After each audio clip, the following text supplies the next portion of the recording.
নমস্কাৰ বন্ধু বান্ধৱীসকল, মোৰ নতুন এটা ভিডিঅ'লৈ সকলোকে স্বাগতম জনাইছোঁ। আশা কৰোঁ সকলো ভালে আছে। আজি এটা ফেব্ৰিকৰ ভিডিঅ' লৈ আহিছোঁ আপোনালোকলৈ। কেনেকৈনো কাপোৰযোৰ বনালোঁ চাওঁ আহকচোন।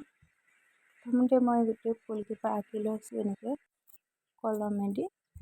কাঠ পেঞ্চিলেৰো আঁকিব পাৰে, মই কিন্তু এইটোত কাঠ পেঞ্চিলৰ কালাৰটো ধৰিব নোৱাৰিম বুলি মই কলমেদি আঁকি ল'লোঁ। আৰু এনেকৈয়ে গোটেই ফুলপাহত মই প্ৰথমে বগা কৰি লৈছোঁ, নহ'লে বাকী ৰংটো ইমান উজ্জ্বল নালাগিব। সেইকাৰণে গোটেই ফুলপাহতে মই এনেকৈ বগা কৰি ল'ম। তাৰ পৰাহে কালাৰ দিম। আৰু বহুতে সুধি থাকে কালাৰটো যায়গৈ নেকি বুলি, কিন্তু কালাৰটো নাযায়। এইটো ফেব্ৰিকখিনি ফুলখিনি কৰা হোৱাৰ পিছত 24 ঘণ্টাৰ পিছত কাপোৰযোৰ ইস্ত্ৰি কৰি দিব লাগে বেক চাইডে। আৰু কাপোৰযোৰ 7 দিনৰ পিছতহে ধুব লাগে, তেতিয়া কালাৰটো একেবাৰে উঠি নাযায়। আৰু এনেকৈ মই গোটেই ফুলকেইপাহতে বগা দি কৰি ল'লোঁ।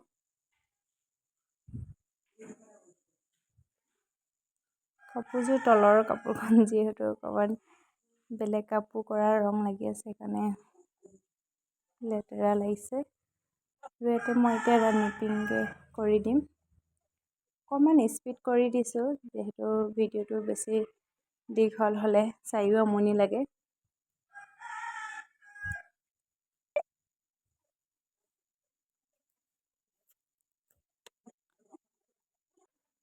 এনেকৈ গোটেই ফুলপাহত কৰি লৈছোঁ মই এইটো। আৰু শুকোৱাৰ পিছতহে কৰিব দেই আপোনালোকে। মই শুকাই ল'ব দিছোঁ বগা ৰংখিনি 2 ঘণ্টামানৰ পিছতহে কৰিছোঁ মই, নহ'লে বগা ৰংটো আকৌ এইটোত লাগি যাব। আৰু ইপাহ ফুলত মই য়েল্লো দিছোঁ। অকণমানহে কৰা দেখাইছোঁ, আৰু গোটেই ফুলপাহ কৰি থকা দেখালে বহুত দীঘল হৈ যায় ভিডিঅ'টো। দুইপাহ ফুল কৰি সম্পূৰ্ণ হৈ গ'ল। এতিয়া আৰু মই এতিয়া পাতকেইখিলা কৰি ল'ম।